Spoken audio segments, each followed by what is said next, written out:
Alright, in this video I'm going to try and show you how to treat your FlowerHorn with clear. I'm actually going to be using a video I saw that's posted from 013 that's in 240p. So I'll be posting that video in the link description below, that way so you can actually follow the person that actually knows what they're really doing, but mine's just a more up-to-date version than his. Because he did get at least one thing wrong when it came to the syringe he uses. As you can tell, my FlowerHorn's hernia is pretty big, so I may be unfortunately too late to save him, but I'm still going to medicate him. Alright, so I'm out of my kitchen now. One thing you'll need is a moist towel like the one I got here. Something to mix the meds in. Some water to mix the meds. And clear itself. Take one yellow and one white. You gotta do this for 5 days straight, or a week, or until until either the hernia or whatever else this is designed to cure. It's also supposed to cure hex, I believe, and worms too. I could be wrong. And then what you do is you just take both pills.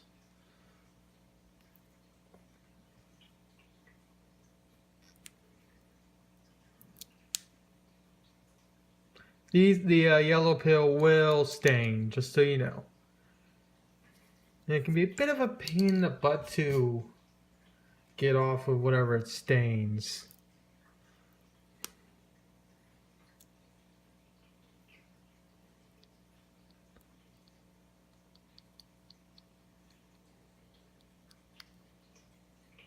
Alright. And this is where the update on his video is. This is the exact same type of syringe he uses. Though the syringe he actually uses is a 1 milliliter syringe and not a 10 milliliter syringe like he said. And good grief, I can't speak today, can I? Alright, so let me get one more thing. And that thing is going to be used to stir the stupid meds.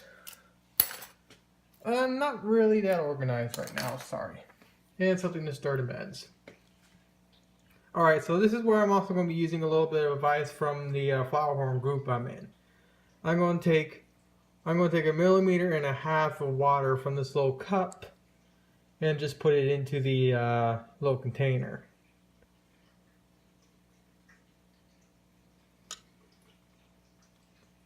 Alright, so there's 1 millimeter. And then I'm going to go to the 5, which is right here. Basically, just enough to have water cover the very bottom. That way, so it'll be easier to mix. Then you just mix the meds until they get nice and it'll get nice and mixed well. Yeah, as you can tell, it is going to make a mess. Of course, you gotta make sure you mix it well. And have your female FlowerHorn watch you in the process, because the poor thing is going to be watching this for the next couple days. As you can tell, this thing's pretty good. And then the next thing you gotta do is grab said FlowerHorn. I currently have my little FlowerHorn in here, so I'm gonna go and grab it. Let's see, can I do this? No, I cannot do this group recording. I'll come back. Alright, so this is where it can get pretty difficult. So, like I said, this is actually the second time for me doing this. So you can't put this, now when you go to measure how far you can put the syringe, you see this little bulge right here? This is as far as you can go. So I suggest going about to here, which if you take the syringe and you put it to the mouth, it's around millimeter of 6 to 5. So what you do now is you take the syringe, gather up as much of the meds as you can.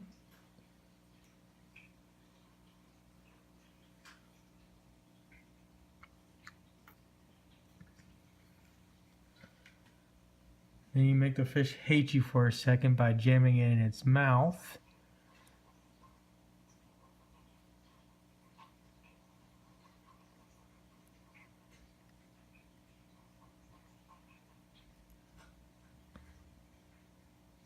Now I said 5 millimeters, but this is as far as I can go. Because if I push any farther, I feel like I'm going to be hurting the fish.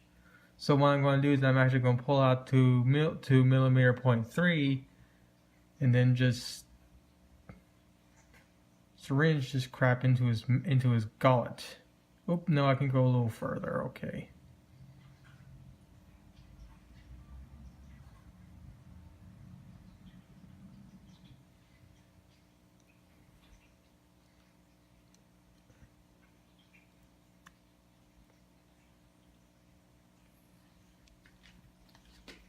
And I really can't net him, so I'm going to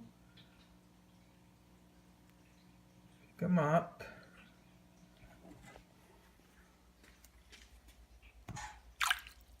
And he's going to spit up some of the meds, which is normal. And if I did everything correctly, this is now his second time he had meds, and I did it properly, hopefully. So hopefully this more up-to-date version of that initial video helps someone out. If I do something wrong, by all means let me know in the comments below so I can make an update in the description of what I did wrong, so you don't do the same thing I did wrong. But like I said, my guy's prolapse is pretty freaking big. So I don't know if I'm too late to save him or not. Like I said, I'm still going to med him, but it's kind of looking a little big. So what else do I need to say? When you're doing the meds, you do not feed him anything until you're done with the meds. And then when you do then what you do is you feed him small little pellets and see what, and if everything is acting normal again, then you can go back to feeding him normally. And also do daily water changes to remove all the poo and whatnot that the guy will produce.